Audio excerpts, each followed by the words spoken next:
2434 Alpha and 2433 Alpha. Can I get you to assist 2401 Alpha? Roger. Hello, my name's Holly Barkwell, and I'm the President and CEO of BH Group, Inc., and I'm also the NENA Canadian Region Director. This is the second group in a series of interviews regarding the concepts and opportunities related to the transition to next generation 911 technologies and services. In this series, we're focusing on the human element and the effects that the transition will have on the people involved. Today, we have with us André DeGagné from Ottawa Police. He's a shift supervisor with the Ottawa Police Department. Good morning, André, and thank you very much for joining us today. Good morning, Holly. How are you? I'm good, thank you. So in your opinion, how do you see the role of call taker evolving in next generation 911? I see it as a continuation of the progression we've already seen in the last year since 911 came into Canada.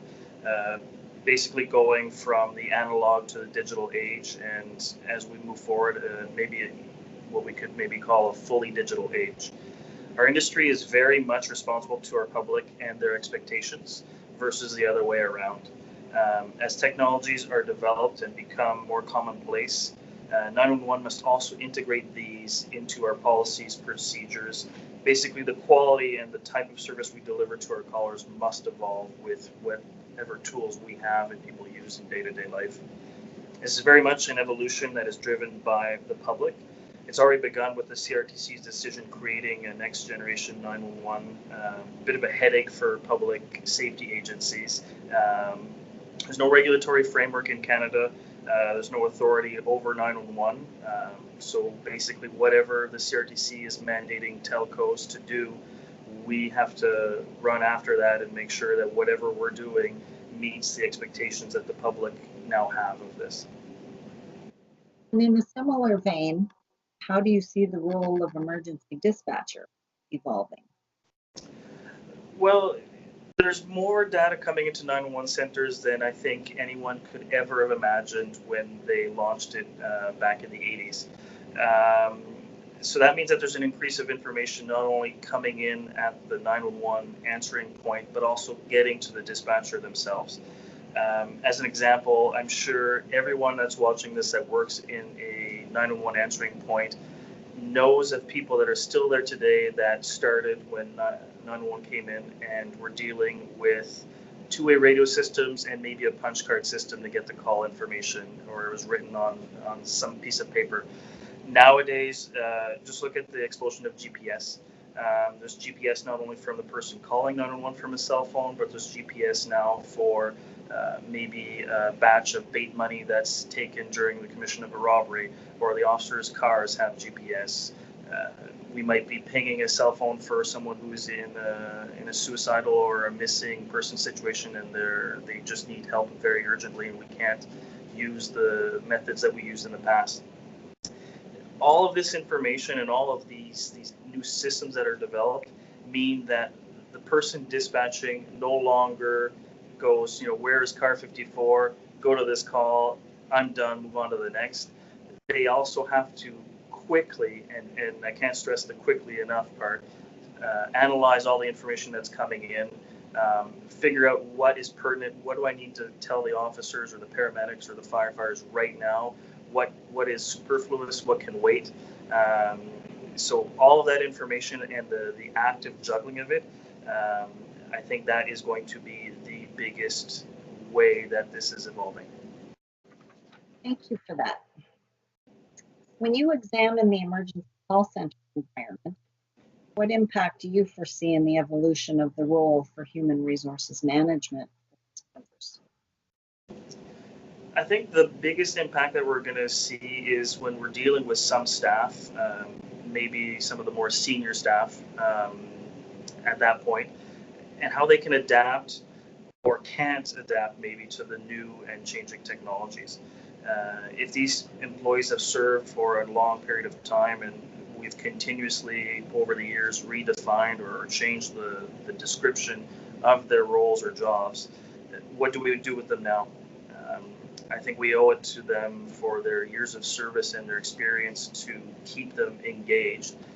And you clearly can't just say, thanks, here's the door. True. But, you know, it's no longer, it wouldn't even be fair to them to say, okay, you can't do this job anymore because it's changed so much. So how about you go count paper clips? That's not fair to them either. So it'll be finding the right fit for employees that the job has moved along and they can't follow. I think that was the biggest thing that we will be dealing with as the baby boom age and the 911 centers evolves, and we see these members that maybe won't be able to follow along with where the system is going. And what new competencies and skills do you think will be required for these positions going forward?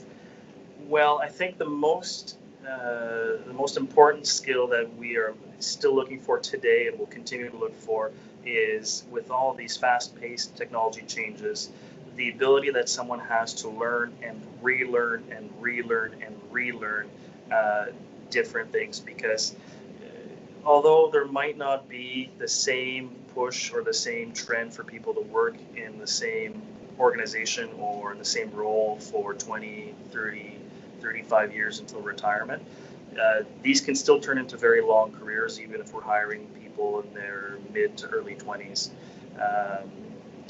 So if they can't follow these changes as they're happening, I don't think it'll be a very good job match for them. I mean, everything is in constant flux here. Policies, procedures, rules, even legislation.